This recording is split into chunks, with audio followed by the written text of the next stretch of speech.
As I said, I'm jumping ahead of Gabriel in verse 25. So it's not about David Buffong's interpretations, what the angel Gabriel told Daniel. So in the vision, he sees that the horn stands up against the prince of princes. Here we see, and through his policy, also he shall cause craft to prosper, that is saying the horn, and he shall magnify himself in his heart, and by peace. And that word peace, to this day, I still don't understand exactly what it means. If somebody has it, let me know. Shall destroy many, he shall also stand up against the prince of princes. Stand up. Watch this. I'm clicking on the stand up. Stand is just an added word. Stand up is the H5975. This horn will stand up against the prince of princes. Daniel chapter 11 calls Michael the chief prince, which is the same thing, the prince of princes. Go into Daniel chapter 12, verse 1. Remember stand up, eh? Daniel chapter 12, 1. And at that time shall Michael stand up. I'll click on it again just for clarity for everybody to see. Same stand up. The horn stands up against Michael, and Michael stands up against the horn. Guys, when we read the Bible, let's read it in the context of the scriptures. We can't put it into our kind of thinking. We wrestle not against flesh and blood, but against principalities and powers. Has any one of us ever physically, like how Jacob, physically wrangle-tangled with an angel? But I haven't. I don't know if I can't speak for anybody else. But yet, that is what the scripture tells us. Our battle is against rulers in high places and not flesh and blood. Not like Rowley and President Biden and that kind of thing. It's angels behind the scenes, behind the curtains, pulling the strings. As we see in chapter 10, this very powerful angel, doesn't give its name, but a very powerful angel, he was battling against the prince of Persia, and he says afterwards, the prince of Greece is coming. Was he fighting the kings on the throne? Was he fighting the kings on the throne? No, it was spiritual battle. No, he's fighting against the angels. That are the angels as a spirit, yes. All right? This battle is in the background. The principality and power battle. Rome is fighting. Jesus put it the most simply, I think. Jesus put it this way. In that parable he gave about the end when they'll come and say, when did we see you sick and didn't help you? And when did we see you in prison and didn't visit you? And he says, in as much as you did it or didn't do it, unto the least of these my brethren, you have either done it or not done it unto me. Father. All right? So this is not somebody physically fighting Michael. That is impossible. Michael is the same angel in chapter 12 of Revelation that fought with his angels, the devil and his angels, and put them out of heaven. We're talking about power beyond power. No man could physically fight Daniel. It is Michael. It is his people. All right? And at this juncture, let me add a lovely bit of information to this study that hopefully will help to clarify the question, answer the question, and also add so much more depth to it. It's in Jubilees chapter 48. Jubilees chapter 48, not going to read the whole thing, read it and read when you want, guys. But this is the story of the Exodus from Egypt. And I just want to take it from a point where it would make sense. This particular app has like an error, so the verses are twice. Everything, so 7 and 7 is the same verse, it's just it has it repeated. So you only have to read it once, right? All the verses are like that in this particular app. I want to pick it up. You all will be amazed. Probably you know it already, probably you don't, but you'll be amazed nevertheless. All right. So we're taking it up from the end of the 10 plagues. And everything took place, this is Jubilees chapter 48, verse 7. And everything took place according to thy words. 10 great terrible judgments came on the land of Egypt, that thou mightest execute vengeance on it for Israel. For Israel. Remember, Egypt had enslaved God's children, his apple of his eye, his seed, the seed that he is going to send his son through. You have the goal to not only enslave them, but beat them up and make the burdens heavy and all that. And then, well, to put the icing cap on the cake, you decide that you will depopulate them. You find they're getting too strong, so you will take their babies and throw them into the river and drown them. How did Egypt get destroyed? How did Pharaoh and his army get destroyed? Karma. Think about it. In the river. Karma. Never thought about it. Yep. Now, and verse 8. And the Lord did everything for Israel's sake, and according to his covenant, which he ordained with Abram, that he would take vengeance on them as they had brought them by force into bondage. Remember, God had told Abraham that his seed would be in bondage, and then he would come and rescue them. He told, this is long before he had told Abraham that, even before Abraham had a son. Right? Now it gets nice. Verse 9.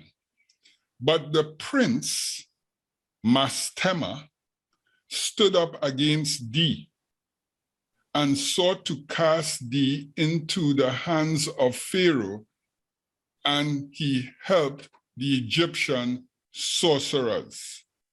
Feel free to explain, anybody. Oh my gosh.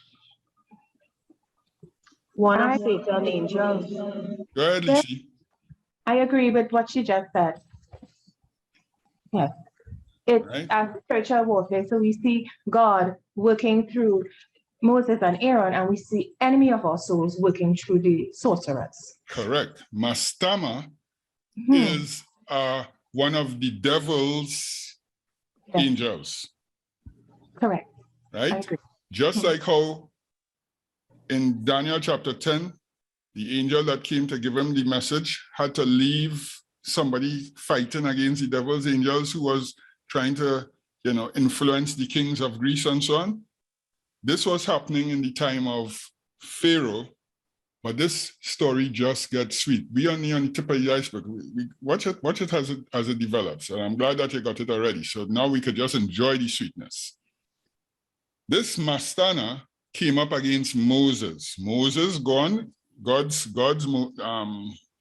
mouthpiece gone to Pharaoh, and the devil behind Pharaoh through his imps must call, and I don't know if I'm pronouncing it correctly with all those little accents on it. So if it's Mastima, Mastama, Mastam, I don't know, it's there. Everybody's seeing it, okay? He came up against him, and he is the one who was empowering Pharaoh's sorcerers. So when they throw down super rods and it turns snakes, this is the fella to credit for that. And they stood up and wrought before thee the evils indeed we permitted them to work. If God didn't allow them, you notice when he stopped them after the third plague, they couldn't do nothing again. You think that the angels, Satan's angels couldn't turn, bring in flies and frogs and them kind of thing? They could do them thing, but they could only do what they permitted. So after the third plague, they weren't permitted anymore. I'll read it again. And they stood up. Hallelujah. Amen. Praise the Lord. And wrought before thee the evils indeed we permitted them to work, but the remedies we did not allow to be wrought by their hands. Just like with Job and Satan, he could only do up to what he was permitted to do. If the devil had his way, he killed Job left, right, and center. Here we go with Mastama again. And the Lord smote them with malignant ulcers, and they were not able to stand. This is the fellows who was in Egypt. For we destroyed them so that they could not perform a single sign. Notwithstanding all these signs and wonders, the prince Mastema was not put to shame, because he took courage and cried to the Egyptians to pursue after thee with all the powers of the Egyptians, and with their chariots, and with their horses, and with all the host of the people. So you see how the influence, if we're not influenced by God, how the devil is working? Hey, David. Good. Sorry. This is like, David, this is like, wow. It puts a whole new, I shouldn't say a new perspective, but it brings that perspective back of where the real battle lies. Amen. And what is really taking place behind the scenes. And, you know, it even for what is taking place now, I have to say from my perspective, you know, we can take courage that the enemy can win.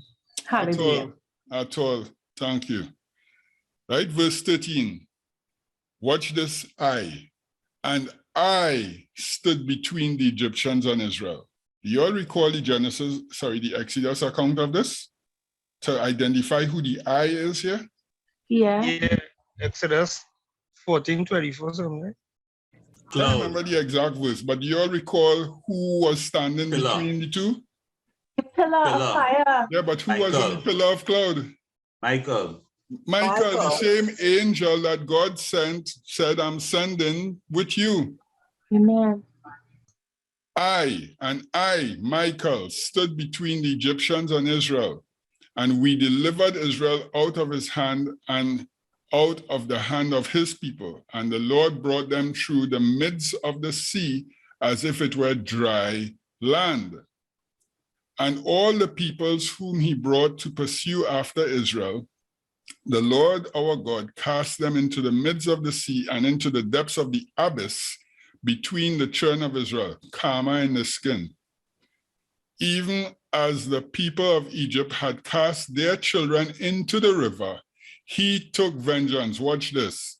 1 million of them and 1,000 strong, and the energetic men were destroyed on account. One suckling of the children of thy people, which they had thrown into the river. Sorry, and energetic men were destroyed on account of each, or one, for every one suckling of the children. 1,000. Hallelujah. That is the kind of battle. That is the kind of battle. Oh, yes. I am praising God here for that. Going on.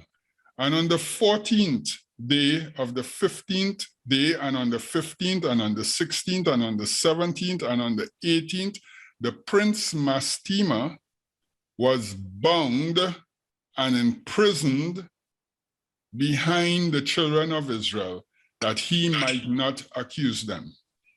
Amen. Watch this. Remember in Revelation, it says that Satan was bound for 1,000 years. God could bound Satan and his angels at will, at any time, on a whim. Notice the dates. It's from Passover. So all the time Mastama was going on bad, all during the plagues and so on, he did telling the Pharaoh, don't let them go, don't let them go. Do this to them, give them more brick, make them make more brick without mortar. And, you know, he was there just plugging and plugging and plugging. Watch when he is bound and watch what happens. The 14th day of the first month, Passover, God bound Mastema. The 15th day, that is the day they left Egypt, he is still bound. The 16th day, he is bound. The 17th day, he's still bound. The 18th day, he is still bound. Why did he bind him and imprison him? So that the children of Israel could raid, even like this text, they could raid, watch this. But on the 19th, we let him loose, that they might help, that he might help the Egyptians pursue the children of Israel. It's a day I put I. The man gets set up. Okay. David, the man gets set up. A real setup, bro. Right? So God bound them. He bring out his children out of Egypt. You notice nobody didn't pursue them. Nobody didn't trouble them. They reached the Red Sea and they're chilling. Pharaoh and them was burying the dead and everybody cool. But all of a sudden now, Pharaoh's people and his advisors said, why we let him go? Da, da, da, da, da. That become Mastema was let out of his jail, back to influencing them. And he, verse 17, and he hardened their hearts and made them stubborn. And the device was devised by the Lord our God, that he might smite the Egyptians and cast them into the sea. So them think that they're getting on bad, and Mastema feel like he doing God something, and God in control. He had the whole thing. Them ain't know the future. Yeah. The devil don't know the future. The devil didn't know that all of them was going down in the Red Sea, but he know he want to get on bad. That's as much as he could do. Hallelujah. Verse 18. And on the 14th, we bound him, that he might not accuse the children of Israel on the day when they asked the Egyptians for the vessels and the garments and the vessels of silver and the vessels of gold and the vessels of bronze in order to despoil the Egyptians in return for the bondage which they had forced them to serve. So God sent the children of Israel to collect the salaries which they didn't pay them for hundreds of years. Mastema, if he was not bound, would have been telling the Egyptian, don't get them nothing, don't get them nothing. He moved Mastema out of the way, and the children of Israel walk up to him and say, hand it over. And they were like, how much you want? You want more? Look. You could follow it here, or you could follow it in Exodus. Anyone you want to follow it in is the same story. That is vengeance. Oh Lord, I want that prayer. That's me on my knees. Verse 19. And we did not lead forth the children of Israel from Egypt empty-handed. Guys, I rest my case for this. You all could enjoy the book of Jubilees at your leisure, okay? But you know, I'll sum it up in one word. Children of God needs to trust God completely, because we don't know, we can't see, and we don't fully understand what is taking place, but God knows. So leave everything in the hands of God. Nothing happens without He permits it. Amen. And I'm happy to see how this came out today. Amen. As important as it is, I think the only thing I need to remember is that God is in total control. We both are my own man, and nobody can this and nobody can that. We are being controlled by somebody bigger than us, either by the devil or by God. But we are servants by nature. And we pay allegiance to the devil. We pay allegiance to God more consciously than to the devil. We doesn't know when we're giving the devil control of our lives most times. But I am happy, and the layout of the game, we like pawns on a chessboard, And God is in control. We are on the winning side. Hallelujah. Amen. To God be the glory. Osha, Praise the Lord. Osha, Amen. you see, I didn't hear anybody mention this yet. But I remember when I was small, I used to read Exodus 9 and stuff and see that, you know, you keep on saying that the Lord hardened Pharaoh's heart. So I don't know what, you know, why he doing that to him. But I didn't, you know, obviously we didn't have these books at that point in the time to understand what's going on behind the scenes. So King that James. real good to, well, you know, better from my understanding of the whole situation here. So that was really And I could see now why King James kind of concluded in a shortcut kind of way, saying that God hardened Pharaoh's heart, which wasn't the case. God just allowed Satan to have his way for a little while. Exactly. And Satan hardened Pharaoh's heart. So they said, God do it because God gave permission. You know? But now the whole scenario has been spread out wide and open and thin so we could see through it. It's a wonderful God. The greatest strategist in the world. So David, Uh-huh. so COVID team and vaccine team playing up right now. Yeah, exactly. But shortly they will be bound. Hallelujah. Amen. By Amen. them. Yes. If God allow it, let go. Shortly they'll be bound, my friends. Hey, let COVID team up play up. And You know. it is Mandita.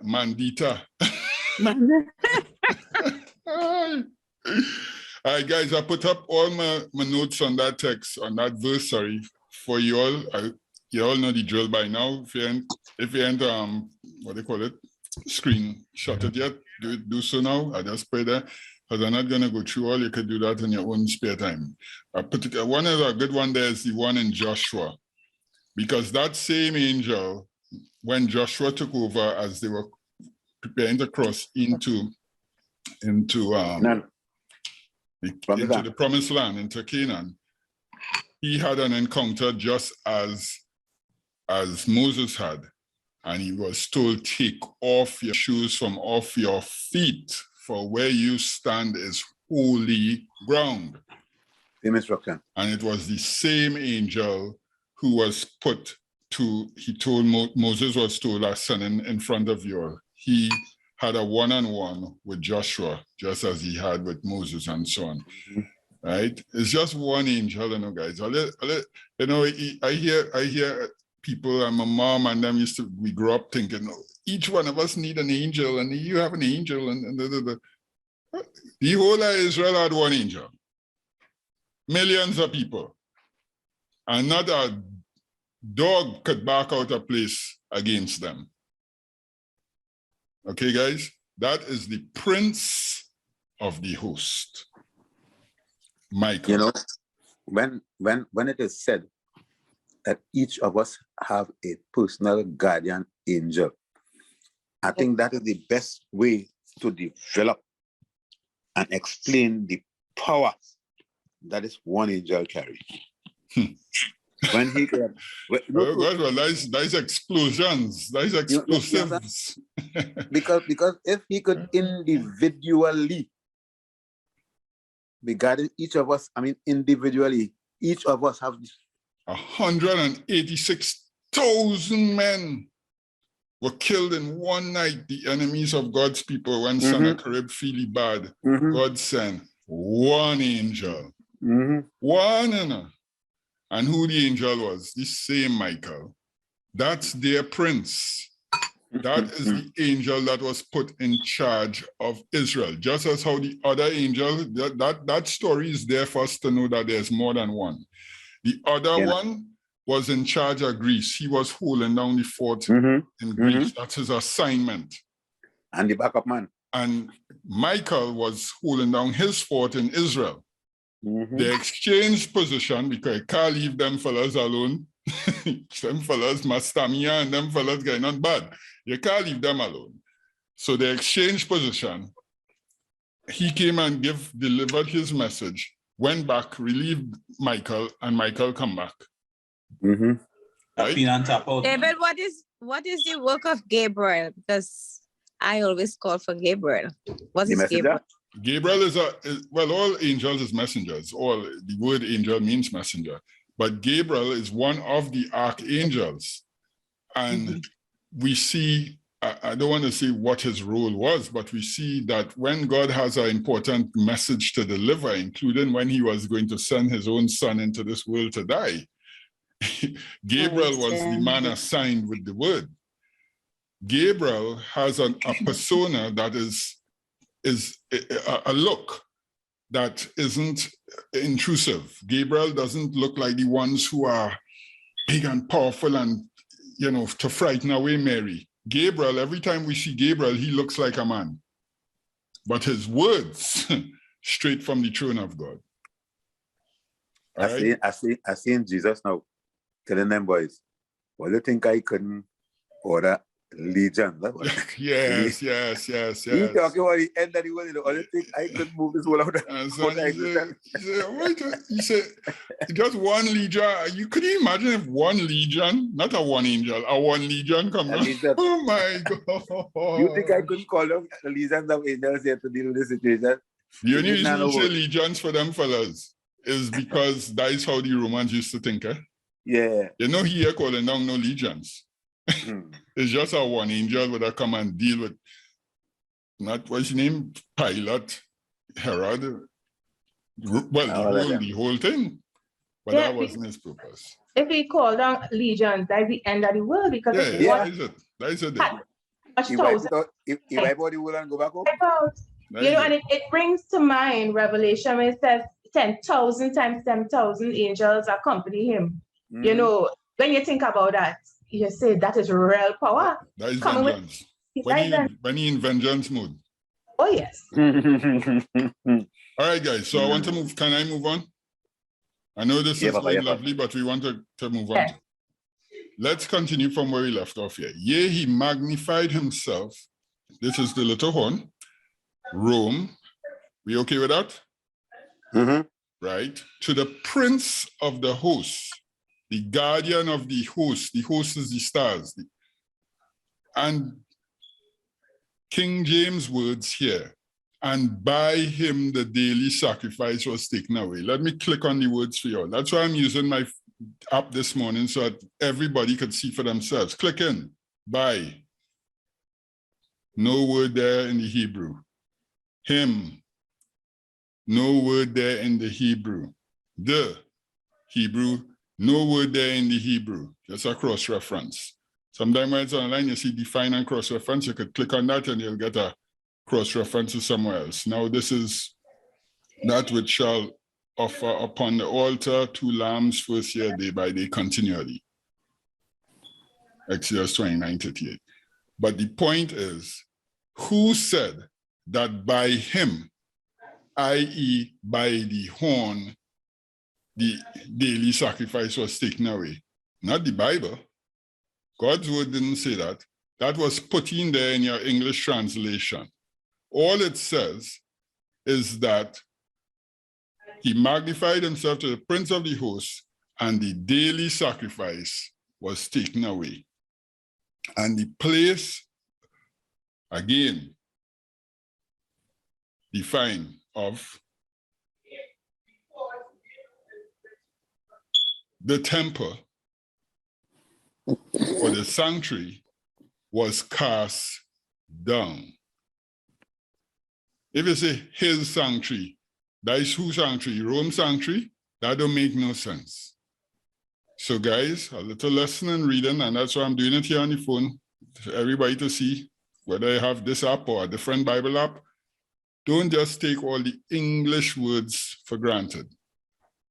If you really want to understand God's word, which is he spoke in Hebrew or in Greek or in Aramaic, the original words, you need to go back to them sometimes. It's not everything, but many times, okay? So, again, the daily, you notice the word sacrifice is in italics. At least they admit to putting in that word there. That word doesn't exist in the scriptures. It's the daily or the continual. That's why they put this cross-reference here in Exodus. Now this is that which thou shalt offer upon the altar, 2 lambs of the first year, day by day, continually. That is what is referred to many times in the scriptures as the continual sacrifice. However, this is not that. And we'll get into the details later. Moving on. And the host, same host of stars, was given, it has here, him against the daily sacrifice by reason of transgression. What is transgression? Sin. Sin, transgression, right? And it cast down the truth to the ground and practiced and prospered. All this is that little horn getting on bad. The host was given to him.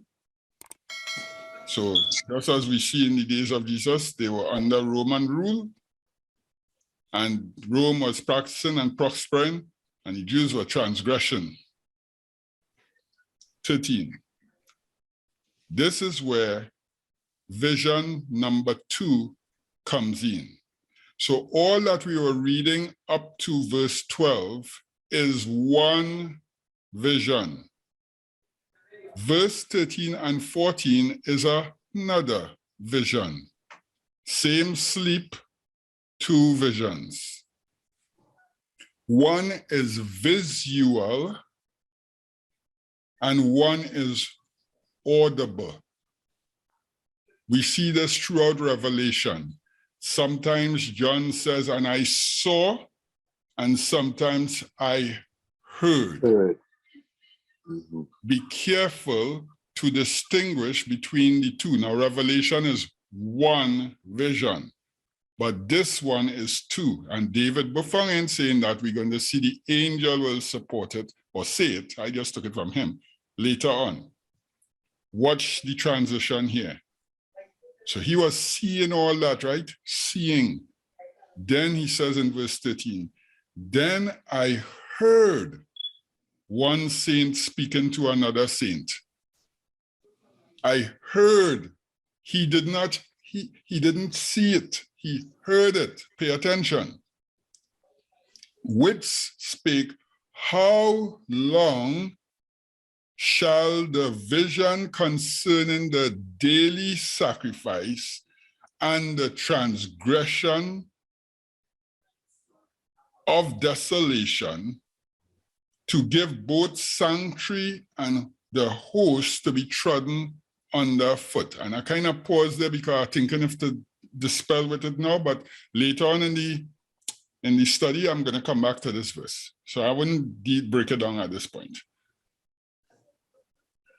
Verse 14 says, the answer, watch this, King James again. And he said unto me, you only fasten out of place. Who was talking to you? Read it again, guys. I heard one saint, one angel, speaking to another angel. Yeah, that raised my eyebrow when I saw it. I was like, he wasn't talking to you, he really talk.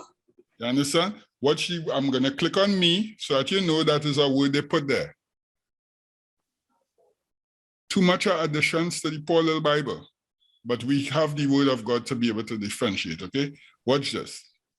It's just keep it in context. 2 angels speaking to each other and he listening. They wasn't speaking to him. I heard one saint speaking to another saint, one asked him a question. It's supposed to read now verse 14. And he said, unto 2,300 days, then shall the sanctuary be cleansed. Not he said unto me. Now you may say, well, what is the difference? Does that really make much of a difference? Yes, it does. As we continue to study, you'll see how little things like this that just throw everything out of context. The angel was speaking to another angel, and Daniel is listening. And the answer was, unto 2,300 days, and the sanctuary shall be cleansed. You know what? Another important point you raised there. Most times when Daniel is being spoken to, he have problem understanding, and an angel come to explain. I'm looking at this here and no angel comes to explain nothing to him. No, not yet. Because You they wasn't just hear talking it? to him. Yeah. Right? So now he goes back, verse 15. And it came to pass, even I, Daniel, had seen that part. He just 13 and 14 is he heard. Now he's going back to what he saw. Had seen the vision and sought the meaning. Then behold, there stood before me the appearance of a man. Gabriel always comes in this appearance. No frightenful appearance where Daniel had it bowed down and car watch and car see. Gabriel has just come normal. And I heard a man's voice. Listen again, guys. He didn't see nobody talking. The other two guys who just said unto 2,300 days, he never saw them. He heard them. Now he's hearing another voice saying, from between the banks of the Luelide, which is where he's in the vision, which called and said, Gabriel, make this man to understand the vision. Visual or the one you hear? Which one? Visual. The visual. Make him to understand the visual one. Now you will see that I have vision in blue there and then vision in red here. It's two different words, guys. H2377, study it in your own time. And this one is H4758. It's two different visions. So I just put them in red and blue so that when you see them, as we are reading in my book, you'll see a red one appear again, and so on. You'll be able to identify that it's two different visions. One is audible and one is visual. The one that Gabriel makes plain to Daniel is the visual one. So here goes. So he came near where I stood, and when he came, I was afraid and fell upon my face, and he said unto me, understand, O son of man, for at the time of the end shall be the vision, sorry. In other words, in English, at the time of the end, this vision will come to pass. 2022 and beyond? Yes, sir. No. Of the age. At the end of the age. The time that the whole Bible puts with the time of the end. The time that he told Nebuchadnezzar that in the latter days shall be this vision. The time of the end, not our time. Time frame aside, continues. Now as he was speaking with me, I was in a deep sleep. On my face toward the ground. Is a dream that he gets in here. This is the point where Daniel wakes up. He now waking up, folks. All the time, all he's seeing the ram and the goat and hearing the one angel speaking to another angel and hearing an angel saying, go on, Gabriel, go on, make him understand. Daniel has been sleeping. Agreed or disagree? I agreed. Thank you. And now David, so you mean to say that he got the both visions in one sleep while he was sleeping? So it's two of them he get in one. Okay. Yeah, separating the two for very peculiar reasons, which you'll see very shortly. What he heard and what he saw was all in one night's sleep, or one sleep, day or night, but it doesn't make a difference. But it's two separate, and I'm separating it for a very important reason. Okay, so he wakes him up and stands him upright. And he says, behold, I will make thee to know what shall be in the last end of the indignation. The wrath, indignation is wrath. What shall come to pass in the last end of this thing? For at the appointed time, the end shall be. both appointed time as God's specific date for something to happen, and one of the three Visions. no, Leviticus 23, one of the three appointments that they have with God. Remember, God gave them seven appointments, but 3 times that they must present themselves in Jerusalem. And God always works on one of those appointed times, because that's when everybody's in one place. Mm-hmm. God is not going to do something very significant when people all over the place and only 1 or 2 people in Jerusalem. He works on the appointed times, guys. You think Jesus died at Passover for flukes? All the males that were Israelites had to be in Jerusalem for the event. So nobody could say they didn't know. The ram, which thou sawest. I ain't gonna go through this. This is plain, right? The ram was Medo-Persia. The goat was Greece. Greece became 4 kingdoms. And in the latter time, picking it up in verse 23, of those kingdoms, when the transgressors are come to a full, who is these transgressors? The Greek people, the Roman people, the Babylonians? And see, nobody answered me well. All right. I'll get scared. Again, after. It should be the Romans. Who is the transgressions, the transgressors? And at the latter time of their kingdom, which is the 4th kingdom, when the transgressors are come to a full.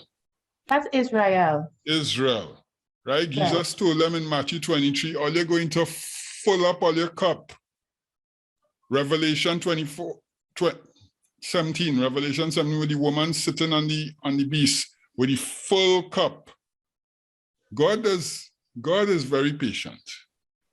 You're transgressing against God, he chilling and watching you. When they was building the Tower of Babel, he was seeing every stone that was put upon another. He didn't say nothing, he was ready. And God, through Jesus, told, saying, long rope for maga goat. Yeah, man. God, through Jesus, said, you Jews going to fill up your cup until the end of the age, and then I will have my day. Okay? So when the transgressors came to a full, a king of fierce countenance and understanding of dark sentences shall stand up. Same standing up. Mike, you stand up, Michael stand up too. We go stand up, okay? And his power shall be mighty. Bear in mind, in Daniel chapter 12:1, when Michael stand up, it wasn't to protect the transgressors, was to protect and to preserve the elect. And his power shall be mighty, but not by his own power. Because who behind him, guys? Who is behind the little horn power? Now, we may not know the name of the particular demon this time, but you understand where I'm coming from. Principality. Yes.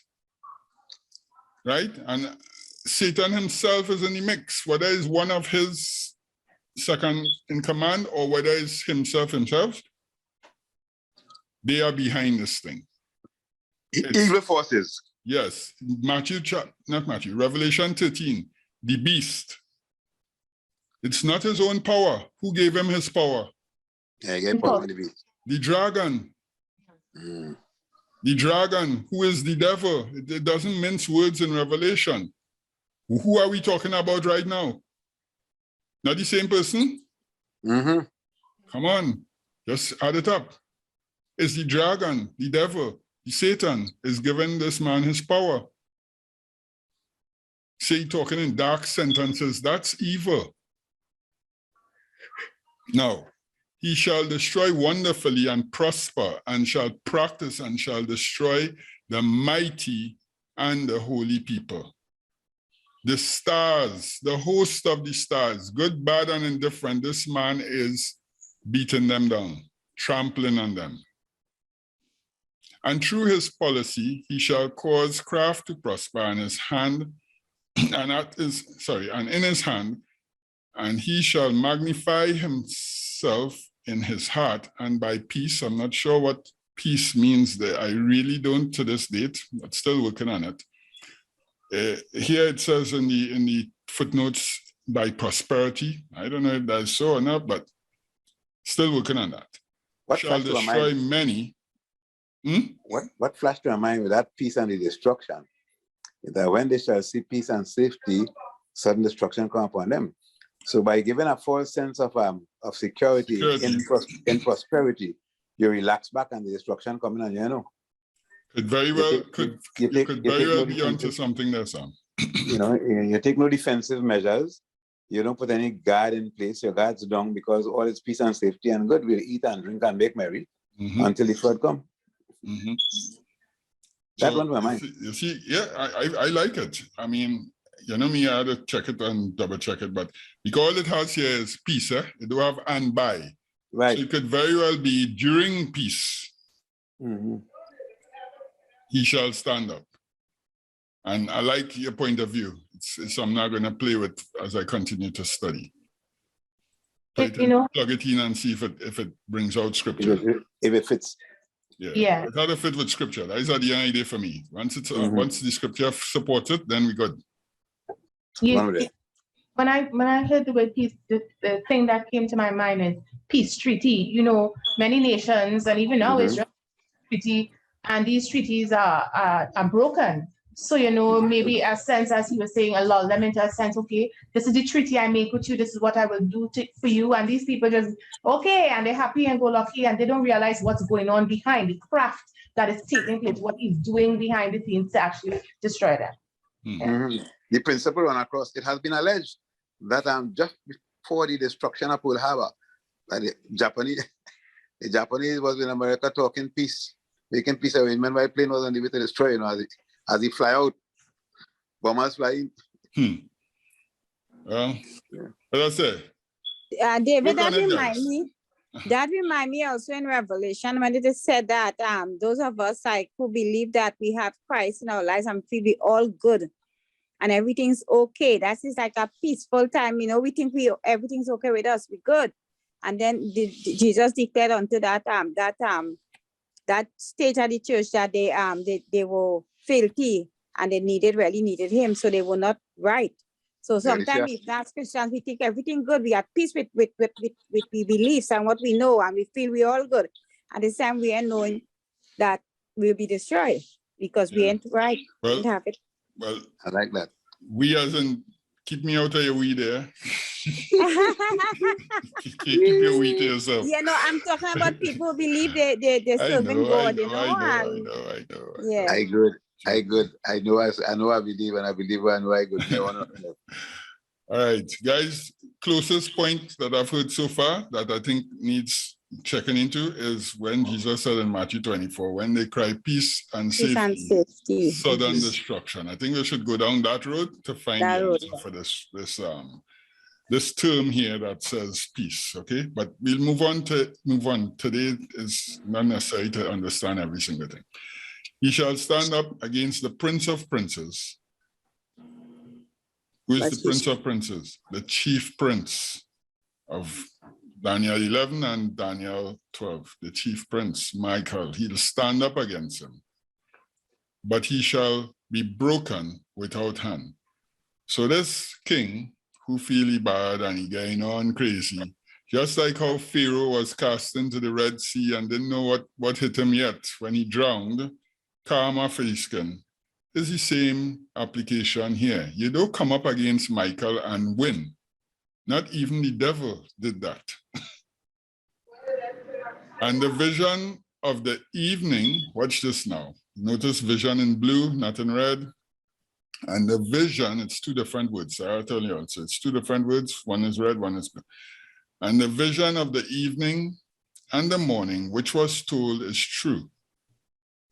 Wherefore, shut thou up the red vision, for it shall be for many days. Many days again. Right? Guys, let me read the last verse, because then we'll put the icing on the cake here. And I, Daniel, fainted and was sick certain days afterwards. I rose up and did the king's business, and I was astonished. He was amazed at the vision, blue, but none understood it. What nonsense you're telling me? Guys, watch, I can't click. But define none. No word there. Define none. Was mandated, like my words, mandate, go and make sure that this fella understands the vision. Exactly. So Gabriel so lame that Gabriel couldn't make Daniel understand the vision, or Daniel so lame that he couldn't understand what Gabriel trying to explain to him? Guys, we have to read the Bible with the sense of context that it deserves, and don't let these people put words. Those are two added words to the scripture that doesn't exist. He said he was astonished and he understood it, not he didn't understand it. I'm saying it again. Gabriel was mandated to make this man understand the vision. But you see why they put these two words there is because of the other fatal error, where in Daniel chapter 9, which we did last week, they're saying that that vision was cut out from this vision, and Gabriel went back to finish explaining it to him because he didn't understand this one. That is just error upon error upon error. Let's just read the Bible as God gave it. Gabriel, go and make Daniel understand. There's never a time in the scriptures where an angel is given a mission and fails. And there's never a man of God who is told, I will make you understand something, and they come away scratching their head and they still don't understand. Am I okay to remove but none? Understood? No, he understood. It was explained. Mm-hmm. You understood. Okay, so now that we've gotten over that, let's decipher the two visions. One is audible, one is visual. Now check this out. Daniel is a man who done explain Nebuchadnezzar's dream to him, or the four kingdoms coming one after the other. He done get the full explanation in Daniel chapter 7 about the beast representing another onion skin layer of the same thing. And now in those two visions, he wasn't told the names of the kingdoms. Now in this vision, the angel says, here what Daniel, the first ram is Media Persia, and the next one is Greece. What Daniel ever understand about that? Yeah, because he was already told about the animals already. So he come now and he get a full explanation. So at the end of it all, he fully understand what's going on. These are as clear as it gets. I could understand it. How Daniel ever understand that?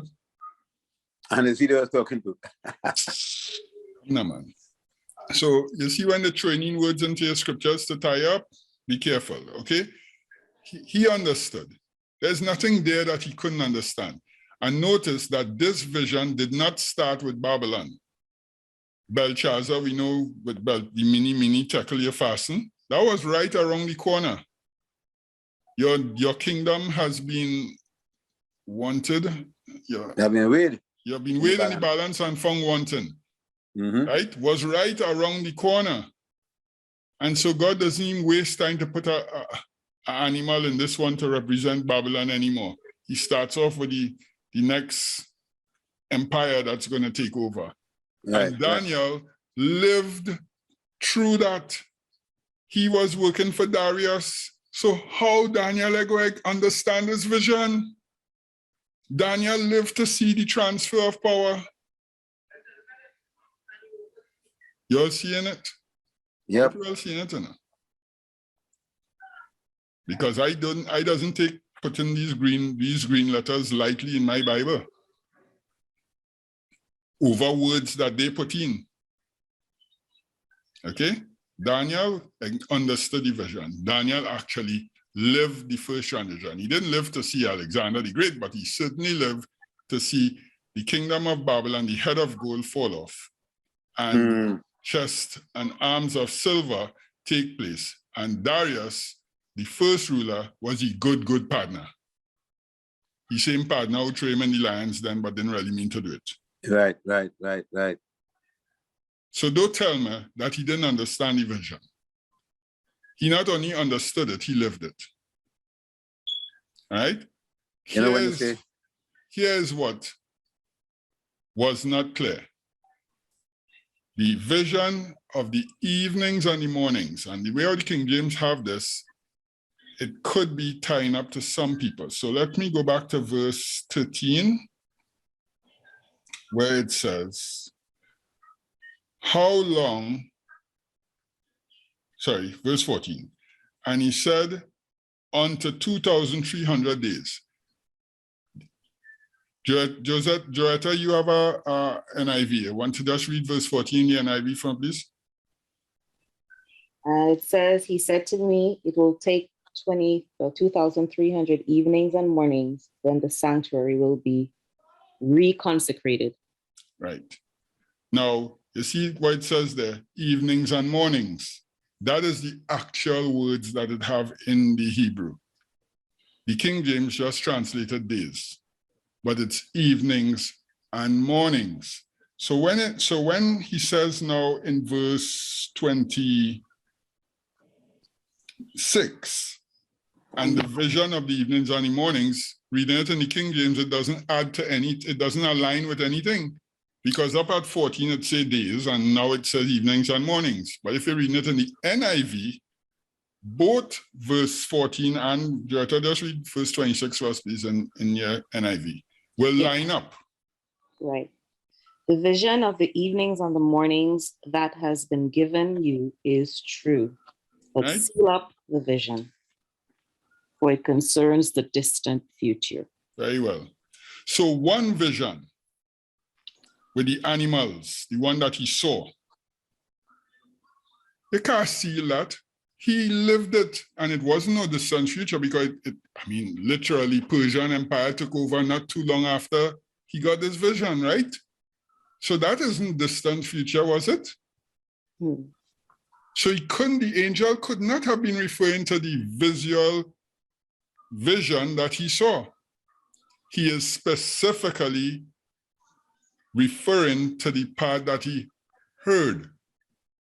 He says the vision of the evenings and the mornings, which is separate from what you were seeing with the animal trampling on each other and where you heard one angel speaking to another angel, and the angel said, and by the way, it has another example of this in Daniel chapter 12, verse 7. One angel stand up with his foot on one bank and his foot on the river and hand up in the air, and an angel speaking to him and asked him how long, and he told him something again. Angel speaking to angel. Okay? 3.5 years, right? But this one here, he says, seal it up because it is for the distant future. So the part of the vision that you heard, Daniel, is for what is for the distant future. Not the part with the ram goat and the goat, the ram and the goat. Not what they see, what they hear. The part what you hear, seal that. That is for the distant future. You okay with that, guys? You just drop on a private conversation, so leave that alone. Right. That's for them. Seal it. Seal it. Seal means so Daniel will know what seal means. He was a king's emissary. He knew about rolling up thing and taking the wax and stamping it with the signet ring, and nobody could open it. But who has authority to open that seal? Now, he said it's for the distant future. does that mean that it goes outside and beyond of the time frame that the angel has already established, that in the time of the transgression, when they reach the full, at the latter end, everything shall be shall be materialized? The vision shall be materialized? No, sir. No.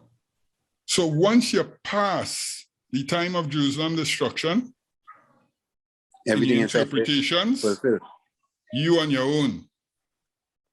You on your own, you doing your own thing, you interpreting vision that you have no right.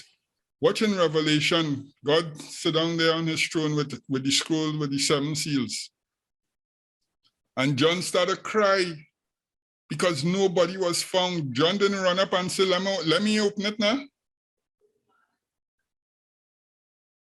Only one person was authorized to open it, and that was Jesus. And let me say, people, that applies universally in scriptures. If God seals something, it's only God could unseal it. Mm-hmm. So fooling yourself thinking that you could count and reach in 1844 and you could do maths to unseal God's scriptures. Nonsense.